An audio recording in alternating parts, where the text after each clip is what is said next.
Great news! There's a quick way you can save money. Switch to Geico. Geico could help you get great coverage at a great price. And it only takes 15 minutes to see if you could save 15% or more on car insurance. Go to geico.com today and see how much you could save. A career-high 20 points for Justice Winslow. And Eric, Winslow was always on the radio. Now, what's he got? What's that? He usually goes on the radio, sometimes on the radio after a Heat win. Where is he now? Justice Winslow is in the Fox Sports Sun winner circle alongside Jason Jackson. That's how you tee it up right there, Tony. Practice makes permanent. Perfect practice makes perfect. No team has played more road games, 30, than Miami. Matter of fact, the rest of the way, including tonight, 18 games at home and 11 on the road. The Heat want to make the playoffs. They're going to have to win more consistently than they have thus far on the home. Right now, the rest of the way, counting tonight, he'd have 7 more home games than they have away games. Eric, since I got that most improved ballot the other day, like we all got ballots, I've been asking the people in the NBA, what do they think of who the most improved players are in the league? And some of the people have mentioned Richardson, Josh Richardson's name. You can't be most improved. I know, but I'm just saying because of what happened, the way I'm telling you what they told me. You're right, he can't win that award, but he improved since the beginning of the season. Tony, the Clippers was just a game out of the playoff race behind Denver in the West. They're obviously looking at a major rebuild, losing Chris Paul and now trading Blake. And it's clear Stan Van Gundy feels that's a deal that could get his team into the playoffs, but they gave up a lot. They did. And guess who plays at Detroit tomorrow night? Cleveland. The Clippers. No, Cleveland plays.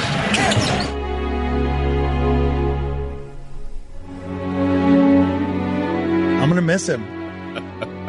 Really? Yes. All right. Yes. I liked that the local broadcast was local, that it felt local. Super local. Those two guys, super local. You're right about that. You know how much I like Miami? I feel like what we just did was really funny and also unbelievably mean. Yeah.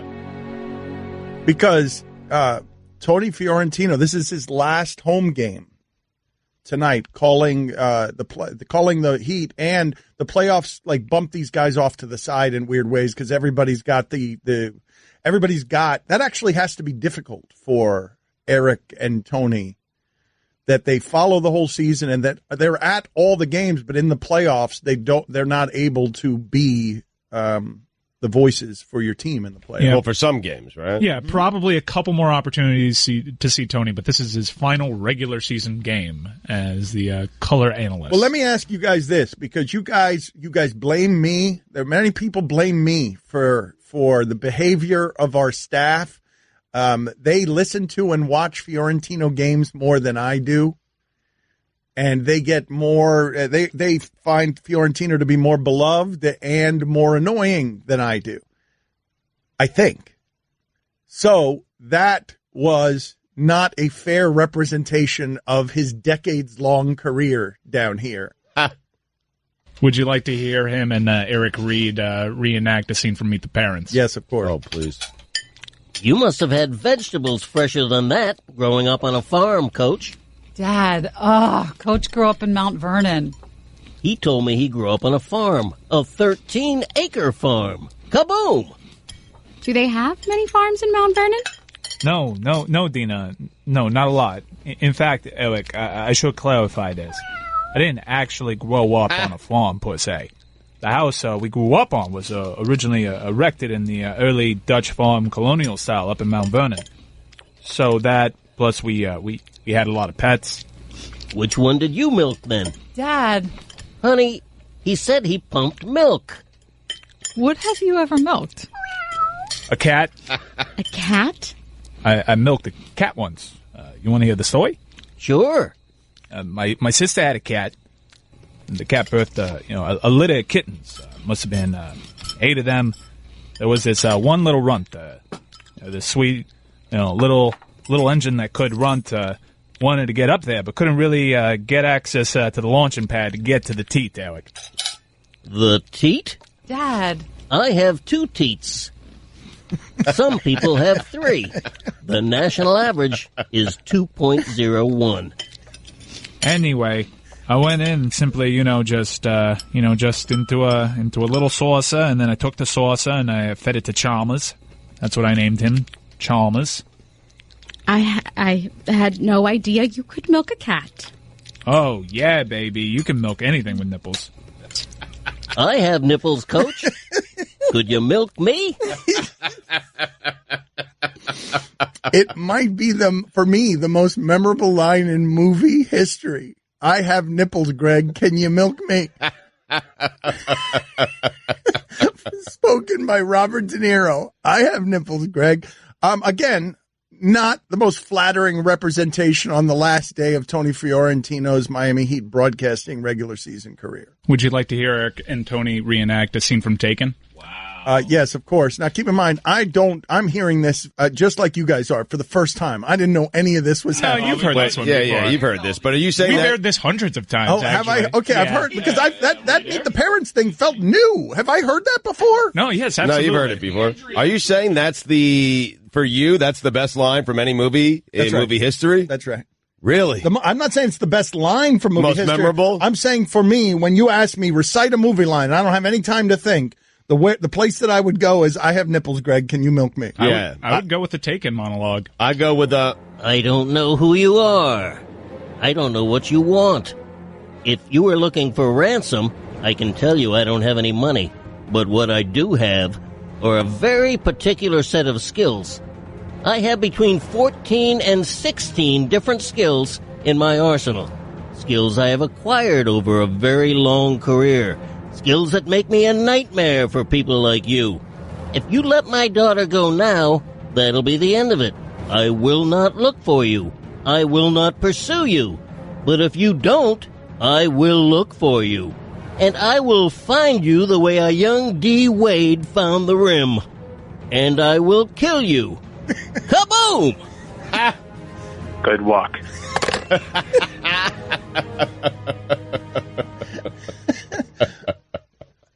Have they decided yet who's replacing him? Is that a decision that's been made? Yeah, Crotty, long ago. Yeah. Oh, okay.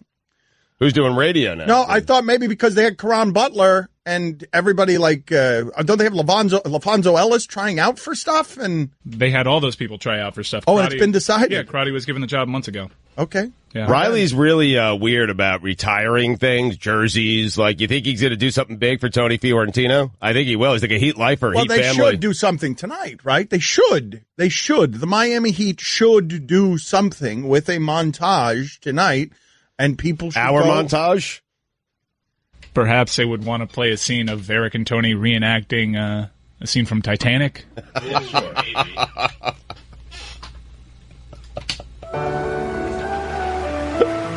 It's getting quiet, Tony.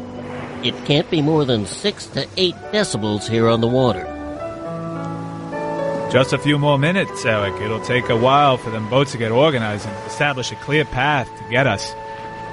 I don't know about you, but I intend to write a strongly worded letter to the White Star Line about all of this. I love you, Coach. I've only loved 7 people in my life, although I've had 106 acquaintances. Kaboom! No, don't say goodbyes, Eric. Don't you give up. Don't do it. I'm so cold. The water feels like 28 degrees Fahrenheit. You're going to get out of this. You got to tap it in that direction. You're going to go on. You're going to make babies. Watch them grow up. You're going to die an old lady, Eric. Warm in her bed. Not here. Not on this night. Do you understand me, Eric? I can't feel my body, Tony. I'm colder than DeMar DeRozan. Eric, listen to me. Listen. Winning that ticket was the best thing that ever happened to me since I was over at Mount Vernon. You must do me this honor, Eric. Promise me you'll survive. That you will never give up. No matter what happens. No matter how hopeless. Promise me now. And never let go of that promise, Eric. I promise, Tony. Although, statistically, an estimated 43% of all promises are broken. Never let go, Eric. I promise I will never let go, Coach. I'll never let go until which time my fingers become so numb that the choice no longer is mine. Near, far, wherever you are, I believe that the heart does go on. Nice, beautiful. Once more, you open the door. Is DiCaprio sick? Is Tony sinking to the bottom of the sea here? Go on and on. That's the tribute that they should play tonight Nice, for yeah. Tony Fiorentino at the very end as he drifts to the bottom of the sea to be a front office ambassador and be a voice for basketball in this community for as long as he likes to be. I don't feel like we're applying the proper reverence to what's happening here. A local broadcasting hero. Really? I mean, A hero? name all the guys. Name them in the history of this town Right. that you associate with a team. Is it Jim Mandich? Like Jim Mandich, Dolphins, Eric Reed, Heat. No, but hold on a second. Hold on. I'm saying in the history of this market, Yep. broadcasters affiliated with a team. It's kind of Tommy Hutton. It's kind of these two guys. Right. It's Mandich. What else? Like Josie with the Canes. maybe Goldie with the Panthers? Maybe Panther- Moeller. There aren't many. And Hey, you're right. Dr. Jack, when you look back on it, it actually really wasn't that long, but he voiced so many of, like, we're now second generation Heat fans now. There's second generation Miami Heat fans, and Dr. Jack for that first generation was the voice. Yes, and Dr. Jack for that first generation was also universally beloved. Like, that was a weird thing. That never happens, where your broadcaster's just a guy, man, I want his analysis. It's solid. I'm not questioning anything he's saying. He's fun. I like him. That's the standard. And that's the hard job that Tony Fiorentino was hired to fill. And so you can't fill it that way. Nobody who can fill it that way. You got a guy who's 80 years old who was like, before he passed, he's sitting there doing all these years of swimming at 80 years old, these miles of swimming every morning that he's doing. Everybody, like, you can't replace that. It's impossible to replace that. Well, they really struggled for several seasons trying to replace it. There was a sort of revolving door. Fratello was in and out of there. Ed Pickney was in and out of there. Fiorentino was one of those placeholder guys, and Fiorentino just ended up getting the job. Fellow Ramirez is there for a portion of this population. It's a small portion, but Fellow Ramirez is absolutely that. Pineda might be too. Some people are asking for hockey calls here now that they're getting nostalgic. Do you have any Randy Moeller? Do you just get a batch of the Randy Moeller It's goal not calls? his day. It's not his day at all. It's Tony's day, man. I mean, but I'm always willing to go to the goal call. You're going to honor be Tony so by playing disrespectful. someone else's calls? I mean, jeez. And when you say people, It's a few texters. They heard Randy Moeller's name, and I'm assuming they're not bots. when he retires or moves into another part of the organization, he can have his day. But today is a day for respect. Right. I mean, even tomorrow would be fine on Moeller, right? Even tomorrow, Yeah, perhaps, although we'll still be emotional. So what you thought you were doing with Titanic, Taken, and Can You Nip, I have nipples, Greg, can you milk me? You thought that was respect. That was honor. Yeah. Hi, everyone. Stugotz here. Support for the Dan Le Batard Show podcast comes from our friends at Rocket Mortgage by Quicken Loans. Chances are you're confident when it comes to your work, your hobbies, and your life. Rocket Mortgage gives you that same level of confidence when it comes to buying a home or refinancing your existing home loan. With Rocket Mortgage, you can apply simply and understand fully so you can mortgage confidently. To get started, go to rocketmortgage.com/Stugotz, STUGOTZ. Equal housing lender, licensed in all 50 states, NMLSconsumeraccess.org number 3030. Dan Le Batard. All right, we're going to see whether any of these here can crack Chuck Norris's top 10. Now, your favorite involves the Tyrannosaurus Rex. You want to do yours? Stugotz. Yeah, that Chuck Norris was chasing the Tyrannosaurus Rex. The Rex was not chasing the Jeep. This is the Dan Le Batard Show with the Stugotz on the ticket. Excited for this? TJ English wrote a book on the Cuban Mafia, and he's going to join us right now in the Orion Fuel and Downstairs Convenience Store guest line. They are truly steps beyond convenient. His new book, The Corporation, An Epic Story of the Cuban-American Underworld, is available now. TJ English is with us on ESPN Radio. So, okay, let's start here. Why'd you write this book, TJ? And thank you for joining us. My pleasure. Because it's a tremendous story, first of all, almost a larger-than-life story. And what you say, that it's a story that was untold. It's kind of a hidden history. I would say important history, essential history, not just in regards to the Cuban-American experience, but really the American experience in general.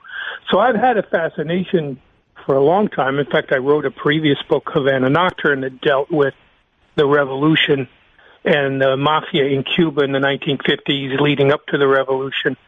And so this book in many ways is a sequel to that book. It's a continuation of the underworld, the criminal underworld's involvement in Cuban history and Cuban American history. For the people who don't understand, what you're uncovering here is a Cuban mafia that most people didn't know existed before. Yes, exactly. The leader of this organization was a man named Jose Miguel Batard, who had been a vice cop in Havana in the 1950s.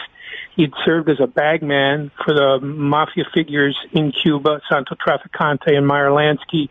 He delivered money from the mobsters to the presidential palace of Fulgencio Batista. So he had established mafia connections back in the 50s. And later, he became involved in the Bay of Pigs invasion. But do you tie all of this to The Godfather? Do you tie all of this to the movie making, to the story, to the idea that all of this passed through the themes in The Godfather, the movie?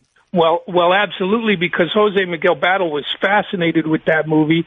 Many people thought he was walking around doing an imitation of Marlon Brando as Don Corleone. He saw that story as his story, and he modeled his life and his criminal organization accordingly. How so? Well, he called himself Il Padrino. He saw himself as the Godfather. He saw himself as a cultural figure who was trying to take care of his people. That's what he told himself. Of course, he was involved in criminal activities stemming mostly from bolita, the simple little gambling game of bolita, betting the numbers racket, law enforcement calls it. He started this in Union City, New Jersey, and created an empire out of it. But he never saw himself as a gangster. He saw himself as a community figure, a godfather. But was he? A lot of gangsters think that. I mean, we did that with Denzel Washington in Training Day, American Gangster. A lot of gangsters think that. Pablo Escobar did a lot of good things. He also killed people. Like, where are we with this? Yes, but let me say this about Jose Miguel Batard. He was a true hero in the Bay of Pigs invasion. I did a lot of investigation on his role in the Bay of Pigs invasion. He saved the life of a dozen of his men. It's kind of a legendary incident. This is a man who was a legitimate war hero, so he did have some admirable. But he was also a mafia boss. Yes, and a killer. This is a very violent story. This organization, this Bolito organization, sort of became a victim of its own success because of the profits that were being generated. Greed kicked in, and it ultimately became very violent. Killer how? How was he a killer? Again, the new book, The Corporation, An Epic Story of the Cuban-American Underworld, is available now. I did not know a Cuban mafia existed. This is the first time I'm learning of this. Killer how? By tracking down a member of his organization who he felt had betrayed the organization, putting a gun to his head and shooting him between the eyes. That was one way that he was a killer. Also that he ordered many hits on behalf of the organization. This was true organized crime. This was not a mamby-pamby thing. The corporation was in a partnership with the Italian mafia in New York City, and it had all the mayhem and violence that you wouldn't normally associate with organized crime. How much power? Tremendous power. I would say the corporation was as powerful as any mafia family. Not as powerful as the mafia in general. You know, mafia has 5 families in New York and families all around the United States. The corporation didn't have that, but they were as powerful as any mafia family, and they basically had total control over the numbers racket, the bolita racket, the gambling racket, and that was incredibly powerful. Can you explain to us, again, TJ English with us, his new book, The Corporation, an epic story of the Cuban-American underworld, is available now. Tell us what you think are the most interesting details that you uncovered. Well, part of what makes the Cuban story so fascinating, and I've written a lot about organized crime and approached it from different ethnic points of view. I wrote a trilogy of nonfiction books about the Irish-American underworld. I'm Irish-American myself. What fascinated me always about the Cuban experience was that this story takes place in the shadow of the revolution, the residue of the revolution, what was unleashed by the revolution and the reaction to it. And for a certain generation of Cuban Americans, this defined their lives, defined their experience for a number of years. And Battle was one of those people. He was devoted to the overthrow of Fidel Castro and taking back Cuba. He saw that as a noble motive. He used that as kind of a self-justification in his criminal activities. But what fascinated me so much was the way that cultural story runs almost as a parallel story to this criminal underworld story. Do you look at anything here? TJ English with us on ESPN Radio. New book, The Corporation, an epic story of the Cuban-American underworld. It is available now. I don't know if you're a sports fan or not, but in terms of mafias, the Cuban mafia was how good? What team or what player are they? In terms of ranking them, are they Villanova? Are they Loyola? Like wherever you want to take the sports analogy, the Cuban mafia, is it a real all-star team or is it just, a journeyman? Well, I don't want to risk slandering any particular school or organization by comparing them to the Cuban mafia, but I will say this. They were a very talented organization that was also very volatile, and they had trouble controlling elements within their team. It was a team full of stars, superstars, but not a lot of cohesion. And so there was a lot of rivalries within the organization or rivalries among team members. But whenever they got their act together and worked as a team, the rest of the criminal underworld was afraid of them. The mafia feared this organization in many ways. So Arizona. Yeah, the University of Arizona. That works. Or Louisville. Oh, okay. Yeah, or Louisville. Both of those work. Yeah. TJ English, new book, The Corporation, an epic story of the Cuban-American underworld. It is available now. Thank you for joining us, TJ. We appreciate it. Thanks for having me. It was fun. Next. You're holding up the line, ma'am. What did you say? You're next in line for the water slide, ma'am. Feet forward and enjoy the ride. Okay, dearie. This does look fun. Whee-oh! You melted me. I've melted. The Wicked Witch of the West on a water slide? Surprising. What's not surprising? How much you could save by switching to Geico. See what you've done. Oh! Geico. 15 minutes could save you 15% or more. Dan Le Batard. 561, eat it! Stugotz. Eat it, 561. This is the Dan Le Batard Show with the Stugotz on the ticket. Mike, how'd that one go over? I'm avoiding much of the poisonous internet. How did that interview go over? I did not know there was a Cuban mafia. I am getting an occasional text here saying that my tone was bad during that interview, that I was deposing. Yes. I was deposing this person. I wanted him to give us the interesting stuff on the book that he wrote. Yeah, the feedback that I got was that you were a bleep. What did I do wrong? Someone explain it to me. Go ahead. 786-456-4837. I'd like to hear the explanation. If someone's got it here, I'd like to hear it. If someone's got it on the phone, I'd like to hear it. Where was my tone bad, and how was I a bleep to him? Off the start, you were just, why'd you write this book? Yeah. It was just, it came off bad. But that text didn't summarize it well enough for you? You're going to take calls on it? Why are you deposing this poor man? That's what it felt like. Basically, call in until Dan finally gets the one compliment that he wants. No, Dan, you weren't that mean, and then we can drop it. So someone, just please, let's skip right to that. You weren't that mean. No, I thought you were fine. I'm trying to figure out, this is the thing. When we're having authors on, the job of the author is to sell the damn book. And so I'm trying to help him do that, however it is that I can help him do that, while also trying to entertain the audience, which often puts me in these straight man positions where I'm the bleep hole who's responsible for entertaining the audience. No, you're totally right, man. It was his fault you were a bleep. Yeah. You were fine, man. You were good. Don't worry about it. Heavy as the head. Don't sweat it. We know what you were doing. Did you like the interview, Mike? Did I? It was all right. I didn't know about the Cuban Mafia at all. So as, a part Cuban, I found that super interesting. I've been reading some stuff about the book, and they went to war, apparently, with the Italian Mafia, and the Cuban Mafia that I didn't even know existed was so badass that they actually won that war. And it's going to be made into a movie. DiCaprio's attached to produce it.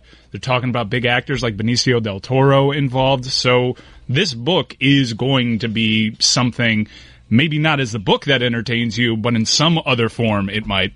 But after that interview, you now feel like you know more about the Cuban Mafia? Yeah. I don't. I feel like it was what this texter is writing, a very congenial and jovial deposition. That's fair. Yeah. That's totally fair. Does it work for you? Guillermo, put it on the poll. I know you guys want me to just say Dan wasn't that mean and move on, but I'm going to stay right here for a while. Guillermo, put it on the poll. At Le Batard Show. Was it a very congenial and jovial deposition? Oh, man, I'm going to have to read that back later. Was it the one-word questions? Because I was trying to get, this is actually a bit of advice that I offer interviewers. Make your questions as short as you can and get out of the way so that the guest has something open, an open space to work in. It was just mainly you generally sounding like you didn't have time for any of his nonsense. Yeah. Really? Yeah. That's how it sounded. Yeah. Yep. Any of his nonsense? Was that how it was? Because that's how it Yeah, sounded. yeah. That's how it sounded, and that might have been how it was. Yeah. Not even sure anymore. All right, well, let's figure that out. Ask that on the poll. Did Dan sound like he didn't have any time for that author's nonsense? I didn't think that what he was doing was nonsense. I didn't know a Cuban mafia existed, and so I wanted to hear his most interesting tales about a Cuban mafia. But isn't his job? Isn't it his job to offer up whatever it is or the most important details and interesting details from the book so that the audience is entertained? Yes or no? Look, man, I'm with you. It was his fault you were mean. Yeah. What more do you want? Really bad. As long as we've established that, the reason I was mean, if indeed I was mean, and I'm still, holding on. Which you weren't. You weren't. not Everyone, mean, all man. the feedback that we've had is just wrong. They heard the wrong thing. They're not good at listening. It's on TJ English, man. You got to come on and sell your book. Give us something interesting. There's nothing you can do there. You're fine, man. We're good. In fact, I'm going to call him and demand he apologize to you. Yes, actually, get him on the line. Get him on the line. Yeah. That's fine. Call him up. Let's see if I make it worse. Give him a call, and I'll just ask him if he thought I was mean. If that interview was weird for him, now he just needs to come on and issue an apology to you, and then get the hell out of here. No, I'm good. I think it'd be funnier to talk to TJ English about his, but just call him and ask him again. He's been doing these radio tours. You'd think he'd be better at it by now because he's interviewing. I mean, I heard he was great with Joe Rogan. Maybe you should listen to that podcast. He was great with Joe Rogan. Wow. I know a lot of people that listened to that interview on Joe Rogan, and they said he was great. He wasn't great here. Well, It wasn't you. It wasn't you. But it wasn't you, I know. definitely. To everyone else, there would seem to just be one difference between the two interviews, but it's more complicated than that. You got him on a bad day, man. Yeah. Rogan got him on a good one. Yeah. Did Rogan get him after this crap fest that he did with us? He just did it with us right now. That would be.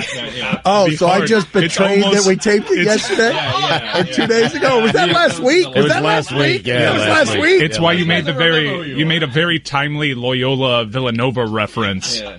Did you guys keep that in there? Yeah, you yeah, guys yeah, are always yeah. keeping the good stuff in there too. No one noticed. We made you nicer. Honestly, you were just trying to get to another interview we taped after that, which is probably why your tone was bad in the first place. Right, you wanted to leave. Yeah. Yeah, you just wanted to get to Rick Springfield. Well, hold on a second. Oh, that was tape 2. Okay, well, in the spirit in the spirit of honesty and transparency, Aqua? Mike Ryan realized in the middle of that interview that I might not have had time for that author's nonsense because Mike, as soon as it was over, instead of saying that was good, that was bad, he just said, that'll only be on the podcast. And next thing I know, at 9:15, I'm being kicked out of here so we could run a tape of something that the Miami audience might want that evidently you guys had already decided wasn't very good. Well, because the response to me saying, you want to just put that in the podcast was like, no, do it for Miami. Put it in a Miami local hour. So I was like, there's something to that. Our audience is mainly Cuban-American down here. So if it's one of those like, hey, look, if you would like some more information, go listen to the Joe Rogan interview because you'll get more there. Now, people are saying Rogan spent like 3 hours with the guy. It's a fascinating topic. We didn't do right by him. Oh, man. We didn't do right by him. But we should have played back Rogan's. Do we have that? Let's do it the next 3 hours. We got 3 hours from 10 to 1. I got a nice space for it. 10 to 1. I'll go to the Clevelander bar here. We can all go to the Clevelander bar. 10 to 1. Let's just run the Joe Rogan experience. The gringo interviewing a gringo about Cuba and the Cuban mafia that the Cubans didn't know about. Guillermo, you didn't know bleep either, right? I mean, no, but I know Cubans. Not surprising that there was organized crime involved. I just didn't know that they were that good. Yeah, that they were that organized is surprising. That the crime was organized. See, this is the part that's confusing to me, and the reason I didn't know it could be so. I knew we had the crime down. It was the organized part of it that I knew we had a problem with. Now, when he explained how things fell apart, that also made a lot of sense. Yeah, you do realize, right, that if you hired in this age a Cuban-American hitman, he would show up late. Yeah, because we're not good at organized. We're good at loud. We're not. The Cuban-American professional hitman is also not quiet. He doesn't even bother with a silencer. Oye, hacer. Oye, dale. Afilador. Pistolazo. Pan, pan. Afilador.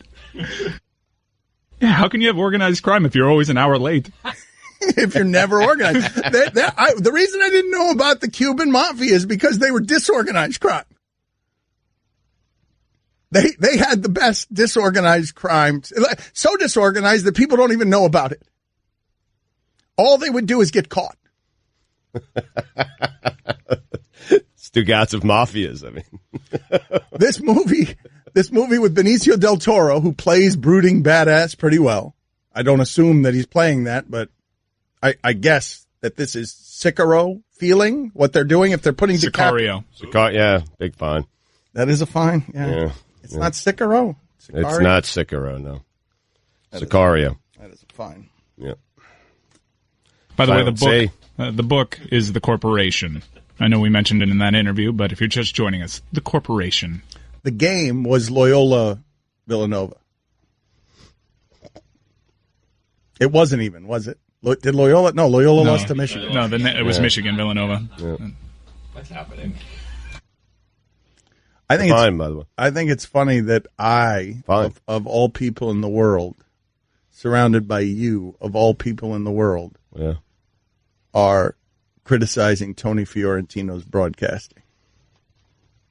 Whoa, criticizing. What are you talking about? Criticizing. Like specifically me, you're saying? Man, all of us. Oh. I understand. Look, part of me feels guilty. Part of me feels guilty, but we are celebrating a man that has brought us a lot of joy. I'm going to miss him. I'm going to miss him terribly. Yeah, baby. You think Eric is? That's a good question. Yeah. Put that on the poll. That's a good question. Wow. Wow. Wow. Wow. Is Eric Reed secretly happy that John Crotty is his new wingman? You could play that montage again if you're wondering, because I'm sure they're very good friends. I don't dispute that. I don't dispute that they get along. What? Not so certain about that, man. I mean, listen, when Tony makes a mistake, Eric takes him to task, and Not really. He just moves on awkwardly. You have no clue what the relationship is. Zero. Listen, I'm playing pop psychologist here, this is how I feel. I'm not certain they're great friends. I think there might be. Listen, this whole thing started because we sensed a couple of years ago that maybe there was a fracture in their relationship. I think they're friends the same way you and I are friends, which is we're friends, but we always get on each other's nerves. And my guess is that after 15 years, if all of a sudden they said to you, hey, look, you can have the same success. We're going to get rid of Dan. It's going to all be the same, but you're going to be working with Golick and his dad. And you could do it from right here, that seat, or better yet, Parkland, Florida. Oh. You're gone. I am.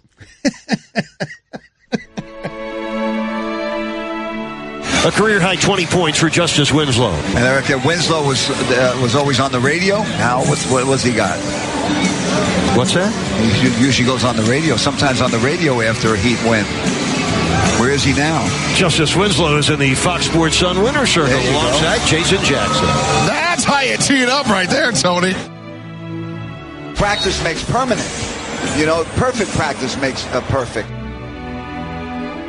No team has played more road games, 30, than Miami. Matter of fact, the rest of the way, including tonight, 18 games at home and 11 on the road. The Heat want to make the playoffs. They're going to have to win more consistently than they have thus far on the home court. Right now, the rest of the way, counting tonight, he'd have 7 more home games than they have away games. Eric, since I got that most improved ballot the other day, like we all got ballots, I've been asking people in the NBA, what do they think of who the most improved players are in the league? And some of the people have mentioned Richardson, Josh Richardson's name. You can't be most improved. I know, but I'm just saying because of what happened, the way I'm telling you what they told me. You're right, you can't win that award, but he improved since the beginning of the season. Tony, the Clippers was just a game out of the playoff race behind Denver in the West. They're obviously looking at a major rebuild, losing Chris Paul and now trading Blake Griffin. And it's clear Stan Van Gundy feels that's a deal that could get his team into the playoffs, but they gave up a lot. They did. And guess who plays at Detroit tomorrow night? Cleveland. The Clippers. No, Cleveland plays. Texter writes in here, that last one's strong. Texter writes in here, don't they buy suits together? Put it on the poll, Guillermo. If you buy suits with another man, are you friends? Are you automatically friends? If you get paid to buy suits, are you? No. If you just go and buy suits, if you buy, no diluters. Right. If you go buy suits with Good question. How do you know they're together when they get the suits? They're together. They're They're together. Austin Burke, man. There he is, the king of subtlety. He's always there for you. If you think maybe you're on the wrong side of the line with the sponsor, just toss it over to Stugotz. He'll trample it for you, then leave some feces behind and run away smiling on his way to the bank. Just he'll swoop by, take their money, poop on both Austin and Burke, even though they're one person. Are they one person? You poop on them in their suits, and then run away into the distance, just toward your nearest bank where you could cash whatever live spots you've done for Austin Burke. I'm not certain they're one person. Might be a fine. No, I think Austin Burke is one name. I don't think it's Austin and Burke. I think Austin Burke. I actually didn't know. There's a little thing in between. Yeah, there's a little dash. Yeah. So what is it? So is it a maiden name, Austin Burke? What is it? Is it like? Oh, it could be partners. That sounds like a law firm. I know, but the law firms don't normally have long dashes in the middle of them. That's married names that have dashes in the middle of them. You're not saying an ampersand. You're saying it's not really a dash as much as it is a clover. Yeah. So wait a minute. Wait a minute. When is a dash ever a clover? When you want to get creative with it. Yeah, exactly. It's cute. Yeah. It is. It's actually a nice looking logo there. But I think Austin Burke is two totally separate people, Dan. In fact, I'm 99.9% certain that it is. I met them. Guillermo, why are you laughing? No, but you've met them. Neither one of them is Austin or Burke, you dip bleep. You've met them. I have. Came to one of our events. I know, and I know this. A little rude what you just called me. I mean, that was a little too far. I got to be honest, a little hurt. Tip. It'd be great if I was wrong, if their last names were Austin and Burke. I'm on it. Allison, do you know the names of the suit guys? Austin Burke was one real person, and he is no longer with us. Thank you.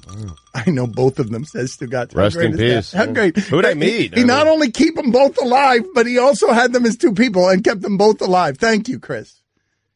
That's why I called you a dip bleep, and that's why it's not me. Fair. Paul Smith is the owner now. I met him. How about Stugotz? I've met both of them. That's just how...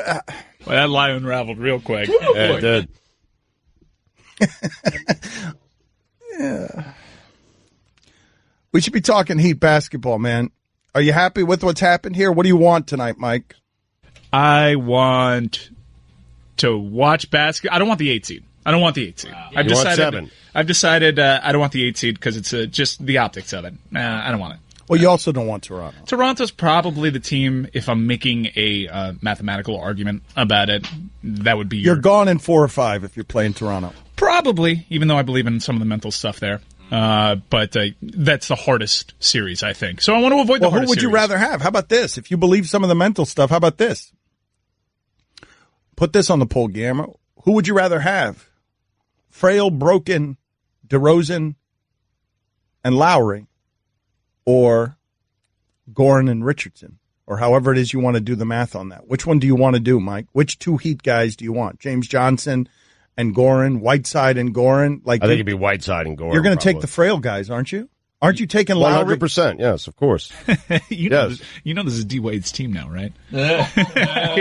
Oh, wow, we're doing so that? throw Wade in there. Well, I'm telling you. We're doing that. We've been doing that. What are Wade's plus-minus numbers, and what are some of Wade's numbers team-wise? Because my eyes might be lying to me, but I feel like when they put Dwayne in, they are losing stuff. Like that. Even when he's winning games at the buzzer, huh? Yeah. How many of those has he done? I mean, multiple clutch shots. Big time. The free throws. I mean, he won one game 3 times. I don't even know how that's possible. That was the Philadelphia game. I don't think you have any others. I think you're thinking of him winning 3 games just because he won that one. Might be what's happening there. Because I remember him losing the Nets game. That I remember. I remember being 3 wins. I remember being at home and Spoelstra just continually dumping the ball to Wade and be like, "Please win it for us." And Wade like throwing elbows and legs and throwing it at the bottom of the rim. His plus-minus is +3. 3 rings. I mean, you. What happened? You. What'd I do? Wade hates the show because of you as much as because of me. Whoa. I left town because of you. Stugotz didn't write the article that ran him out of town. You don't know that. It's going to be a big surprise to you guys that Stugotz does my bidding. How else can I tolerate him?